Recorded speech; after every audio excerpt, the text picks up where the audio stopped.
Fellas, today we're going to be talking about King Orfeo. This is the new weapon dropping with Arms Week inside of Destiny 2 this week. If you don't know how to get this weapon, don't worry, we have a guide on it. But this one is the Arc Precision Frame Bow, which actually fits right into Arms Week this week, considering the event is very much focused around bows. Now, in order to get this weapon to drop, you just need to complete activities that have the Distorted Arms Engram. You'll see it right there, guys. It'll be a bonus reward, and this is going to be present in the two new Crucible modes available this week, one being Arms Week Medieval Hardware, the other being Arms Week Rumble Hardware. Now, after completing these activities, you'll then have a chance that this weapon will drop, along with having the ability to use your reward tokens in the event store or spending combat telemetry at Ada in the shooting range. Now, you can straight up buy King Orfeo, which costs 65 combat telemetry, or you can also buy an Engram for 40 combat telemetry, but that will have the 3 weapons present in the pool. So you can either get the new Glaive, the Heron, King Orfeo, or a low chance of the grenade launcher Gizmo Weft. Now, with the acquisition out of the way, let's take a look at what can roll on this bow and see if this thing is even worth farming, considering we already have some pretty solid precision frame arc bows as it is. Granted, none of them have gotten the tiered treatment yet, but when you look back in history, weapons like Point of the Stag, Non-Denouement, or even Wolf Tone Draw were some of the best bows you can use. Yes, they were arc. So let's take a look at these perks. In our third column for King Orfeo, we have Surplus, Shoot to Loot,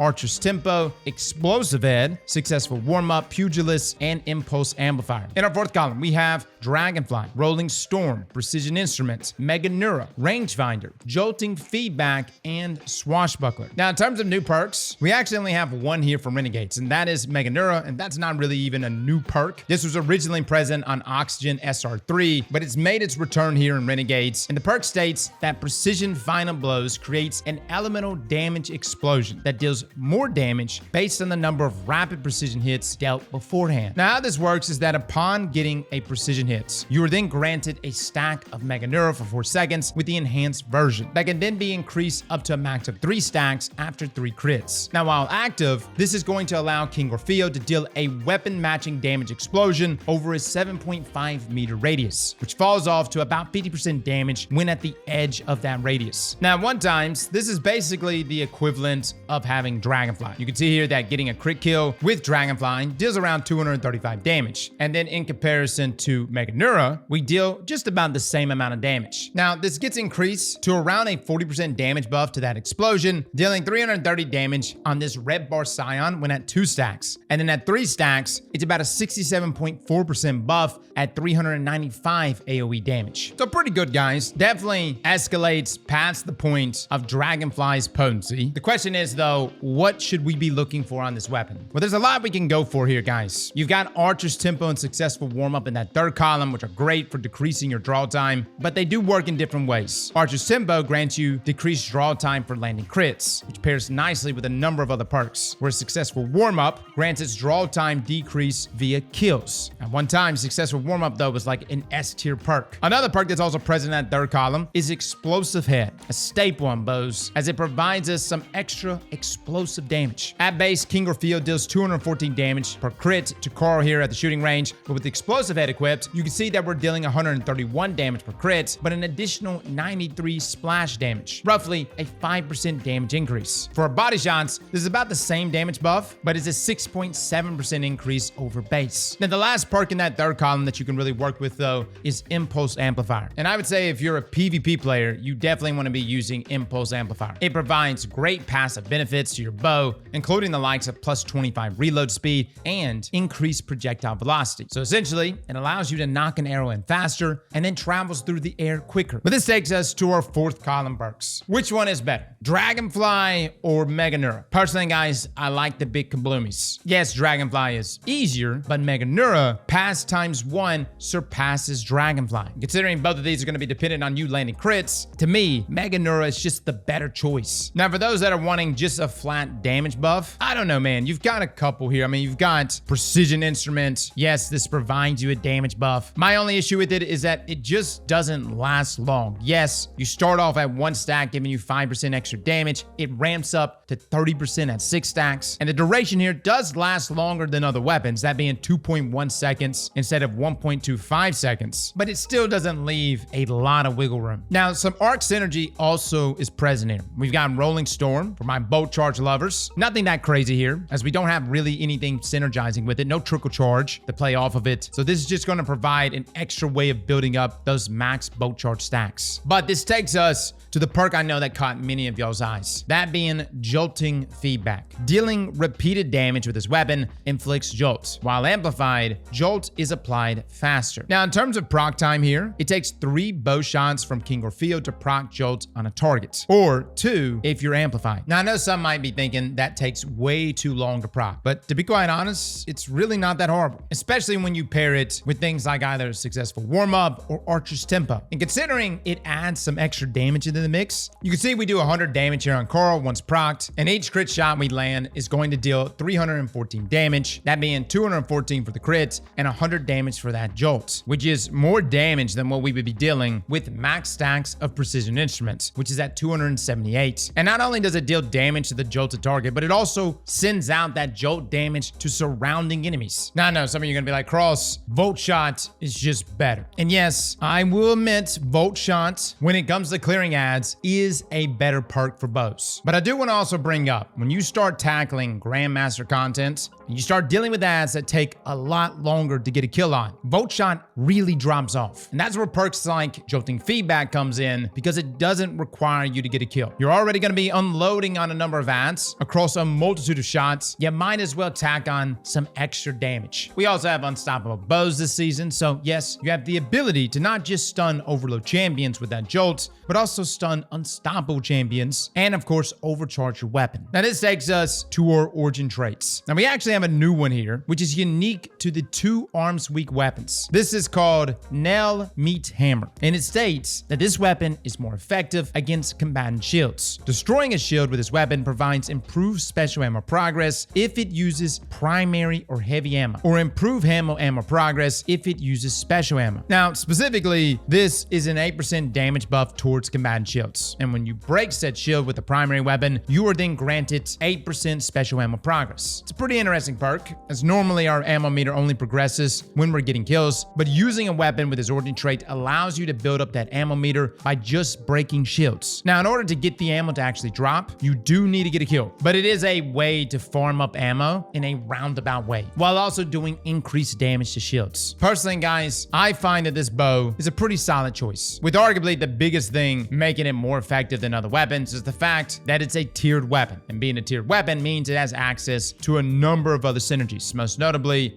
our Volatile Mods this season, one being kill shots. I know all of the love is going toward things like Shatter Shaft or Tungsten Bowstring, but keep in mind, those mods, which are only present during Arms Week, goes away next Tuesday. However, we have volatile mods like kill shots, which will last the entire season, which is literally until sometimes in June or maybe even July, depending on if Destiny gets delayed. Now, this mod is kill activated and requires a reload after that kill, but it tacks on an extra 250 splash damage, along with its shield breaking and anti-barrier capabilities. What I love about kill shot is just how seamlessly it works with a bow. You're knocking an arrow in every single time you release one, meaning as long as you're slaying out and getting kills, you're feeding back into kill shots. You add in that origin trait, Nail Meet Hammer, which gives us special ammo meter progress when we break a shield, on top of the shield breaking capabilities from kill shot. Well, hot damn, we've got perfect synergy here. You tag on artifact mods like reload at range, which greatly boosts that reload speed. You slap on Dielectric, where defeating arc debuff targets grants bolt charge, and rapidly defeating arc debuff targets spawns an orb of power and heals a small portion of health. And you hit that 5th and final column mod, Elemental Orbs Arc, which says that arc weapon final blows have a chance to spawn an arc elemental orb. Arc orbs can be thrown or shot to create an arc explosion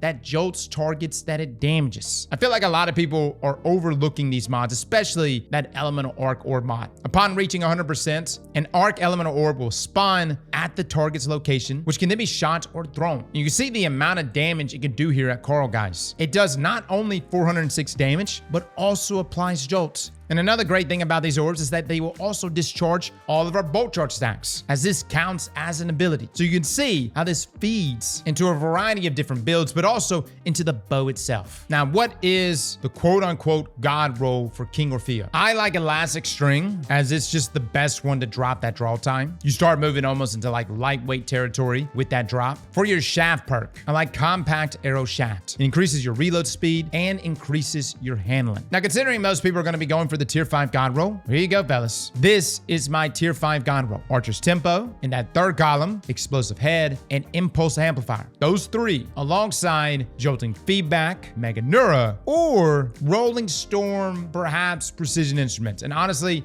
neither one of those are really that crazy. I just prefer Jolting Feedback, Meganeura each time. Now, I know someone's going to say, Cross, why not Successful Warmup? I just find Archer's Tempo to just be better, guys. It really comes down to the content that you're tackling. In harder content where it takes multiple shots, I want the benefits of these perks up front without requiring me to get a kill. So guys, that is our review for King Orfeo. Let me know in the comments below what you think. Fellas and ladies, thank you all for coming and watching. And as always, slap that like button like your mama told you right.